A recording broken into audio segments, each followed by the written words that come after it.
Hey guys, how's it going? Welcome back to the Scout Tactical channel. So this is actually a little preface. The video will start in just a few seconds. I've already shot the video, and in editing I realized that I hadn't addressed a topic that I know a lot of you guys are going to bring up. So again, 10 more seconds you'll see the video, but I wanted to mention this is about chest rigs, not plate carriers. I understand there are a bunch of body armor options out there. If you feel that you need body armor in your military, your law enforcement, your civilian roles, whatever you're doing, then you need to get a system that accommodates that. These are chest rigs that are for more gear and ammo in order to keep your rifle going. So this is about chest rigs, and I understand they don't necessarily from the factory have body armor capabilities. If that's something you're into, there are other options. I will do another video later. So get to this one. Hope you like it. Chest rigs. Hey guys, how's it going? Welcome back to the Scout Tactical channel. Today, an overview video on a little more philosophy than necessarily the normal gun review. We're going over chest rigs, both military surplus and commercially available chest rigs. And the reason is, I want to make sure that I illustrate the point of how important it is to have a complete weapon system, right? Just as you cannot have a pistol with no magazine, a rifle with no magazine, you should have the supporting gear that you would need to use whatever weapon you've chosen to use for whatever you're doing. Be it a hunting situation, a self-defense situation, a law enforcement situation, a military situation, you name it. Whatever you're doing with your weapon, you have to have the stuff that that weapon needs to stay intact, to stay up and running, correct? Because the last thing you want is to lose your weapon. It just makes sense. You don't want it to go down. I don't mean lose it physically.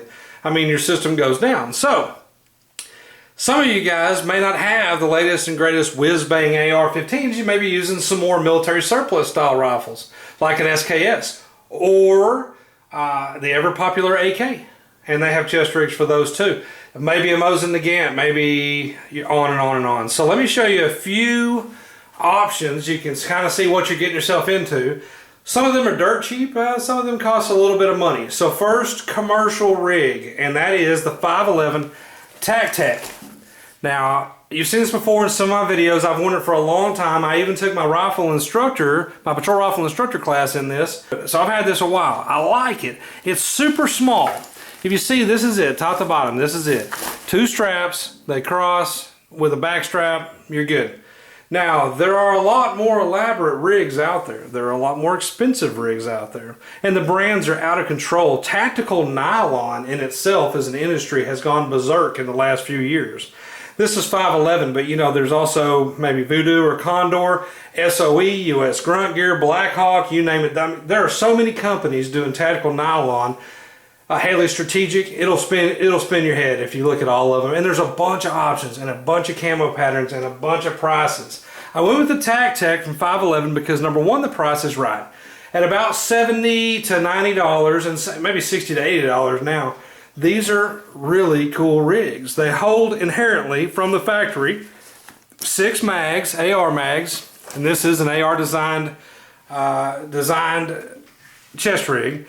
And then it has MOLLE across the front. Now this is the fold over. It has a strap optional like this for each magazine pouch, or you can just fold that down, or you can tuck that in.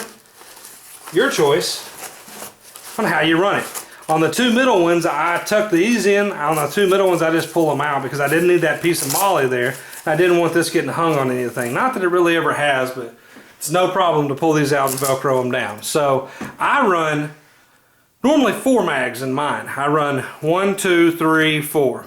On the right hand side, which is my left hand side, your right hand side, I have a holster.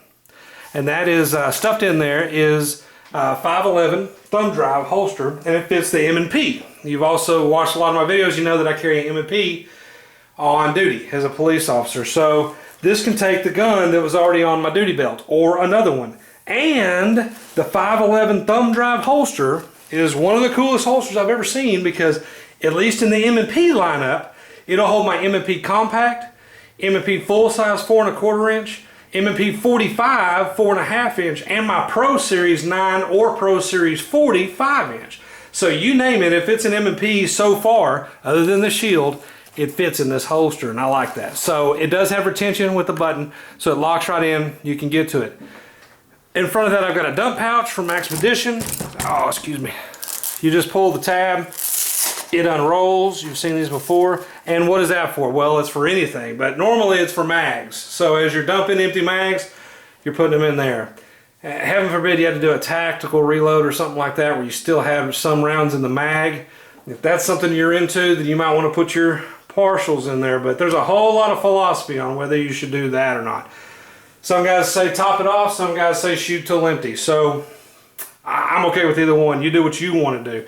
Beside that, I have a 511 double pistol mag pouch, double stacks in this case, and they hold my 940 or 45 mags in my M&P world. Glock is about the same dimension, so I'm sure it would hold that too. Or Springfield XD or whatever is similar. Most of today's polymer double stacks have a similar, at least, dimension on the mag, so it's pretty universal. Blank here. Again, I'm running AR mags in the back. Another pistol mag pouch, but why would I have a third one way over there? Well, that's a pistol mag pouch, but that's not what it's for. I have the light out because I leave it charging, but I had it charging, but I run a flashlight in there. That way, if my weapon light is down on my rifle, and I don't have something on my duty belt or what have you, or I'm not using this in a law enforcement situation, maybe I'm in some kind of strange home defense world, but I've got a flashlight there, because 2 is 1. Remember, it's always good to have a backup of everything. And then I have a trauma kit, not a first aid kit. Now this is the 3.6, I believe, from 511 is the name of the pouch. It's not a first aid kit. It doesn't have band-aids, it doesn't have medicines, it doesn't have things for boo-boos. It has things for trauma, major bleeding. So in there, I have a cat tourniquet, I have a chest seal, I have a couple of Israeli bandages, things like that. So everything is designed, and some big pads. So everything is designed for blood stop, right? Because you're dealing in a highly dangerous environment when you're wearing a chest rig, probably. So it's always good to have, in my opinion, some a blowout kit on you, something like that. Now, if you have certain preferences on the gear you want to carry on the front of yours, do it. I'm just showing you what I have. Know that this is MOLLE for a reason. I'm going to give you my theory on this. It's a little bonus on the video. In my opinion, there are tons of things you can do with your gear.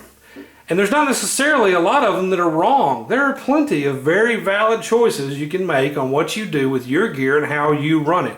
From the brand, to the color, to the size, to the placement, to the whatever it is. It's okay to run it your way if it works for you, and it seems to be proven. Now you need to test it. Don't just strap it on and go, oh, this is my chest rig. I've been running this chest rig for 2.5 years.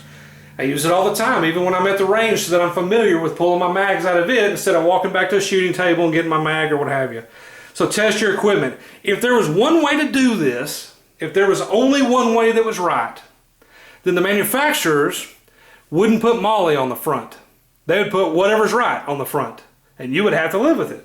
But, again, it's my humble opinion that the shooting world is full of options, and everything has MOLLE on it these days so that you can tailor it to your job, your mission, and your needs. There is no one way to do things. Okay, also on this rig, got some Velcro here and some MOLLE on the straps, which I normally have a little baby knife up there. On the back side of this bad boy, you see there's the crossover with the H and Velcro panel. If you're police, you can run your police patch, you know, your police across that. And in here, a little map pocket. And I normally run my attack gloves, my 511 hard knuckle gloves in there, so that they're on my rig. If I throw it on, I've got my gloves too. So it's not $70 to $90 as shown, because of course it's got has some additional pouches, has a holster on it. As shown, you're looking at about $150. But money well spent, and I didn't spend it all at once. I've been kind of growing it as I go.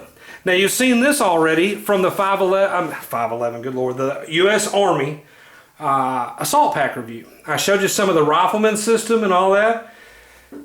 This is part of that system, and so here is a military surplus option.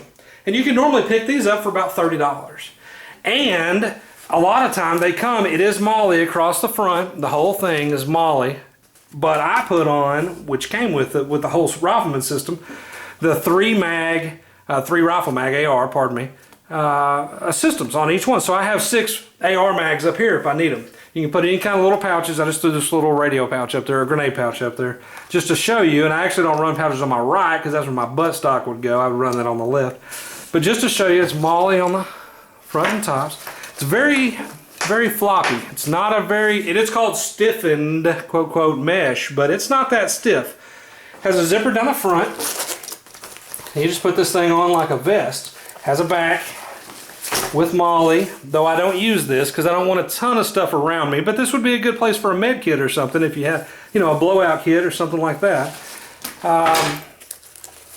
And remember that it has the up front stuff. I don't really run this rig much, but I have it as one system for one of my rifles. So if you have multiple rifles, you might want to get a system for each one.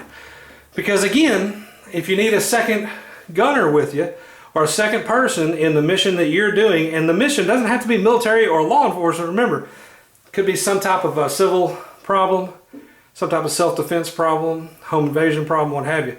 But if you have the support gear for your gear, you know, for your rifle, then you're set. So if I had to put a friend into action or my brother into action or somebody else, number one, they should have trained with you, but two, this goes with the rifle. Now you have ammo and tools. You can also throw in little cleaning kits like the ones from anyone, but the ones specific that I like are Otis, bore snakes, stuff like that. So you can throw a bore snake down in your gear, you can throw some lube or cleaner, some CLP down in your gear, what have you. Okay, military surplus, and again, $30, pretty good deal. It's not going to be, I say it's not going to be quite as versatile as the 511, but my God, it's covered in MOLLE, so it does have, again, a lot more material to it. It does have inside mesh pockets, as you see, so you can do all kinds of stuff. You see your mesh pockets, and they're on both sides. So you can get some inside storage, but you do have some more material running up your chest, so it could be a little hotter in a super hot environment. I do live in Texas, and it is normally hot, so but a good system. And for $30, my God, you can't beat it. So that's the Rifleman FLC is what it's called, the Fighting Load Carrier, that the Army uses, and the Marines have adaptations of that as well. But and all you Army guys, don't tell me, oh, the pouches are supposed to be on this side and this button's supposed to go here, and you're supposed to stand at attention when you show people. And I'm not in the military. Now I understand that things are done a certain way in the military as they are in law enforcement where I work. But this is just some gear to show guys on YouTube. So take a deep breath, just for entertainment. Okay. Now on to some surplus stuff, but it's not necessarily U.S. military surplus. AKs and SKSs are super popular these days, as are SETMEs, G3s, HK91s if you can find them, if you have the money. The Mosin Nagant is very popular. The old, maybe some even older stuff, you know, where you're running 8-round 30-06 stripper clips on an M1 Garand, or not stripper clips, but clips on an M1 Garand, or maybe you're doing all kinds of stuff in FN FAL. There are systems of some sort for all of those rifles, because if it's been to battle, combat in its part of the world or our part of the world, then it has some kind of supporting gear, because all the world's militaries understand already that you need supporting gear. You don't just put boots on the ground with a rifle with one mag and roll. You have to have a lot of supporting gear. So there is some system for your rifle. If you're using a surplus type battle rifle, then investigate what's out there. Just research it. Look online, look on gunbroker.com, look on eBay, Amazon. You'll find these things. I didn't find anything by having some kind of secret powers or secret knowledge. Everything that I'm showing you is 100% available on the internet.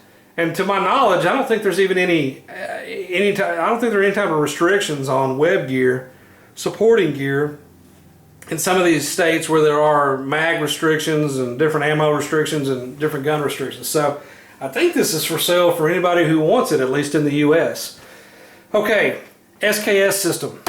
This one happens to be a Vietnamese system, but it was really a Chinese system. I don't know if it's written in Vietnamese or Chinese on the back, because I don't speak either one. Do you see the writing there? Very simple, nothing on the inside. Again, this is the 1960s, 1950s, 1970s, all this kind of stuff. So it's pre-MOLLE. It's not even Alice, which some of the military stuff was Alice for decades. Before MOLLE, this is Vietnamese Ho Chi Minh type. So it's wooden toggle, pouch goes down over it. And you'll think, what in the world kind of mag does that fit? And that's the trick, it doesn't fit mags.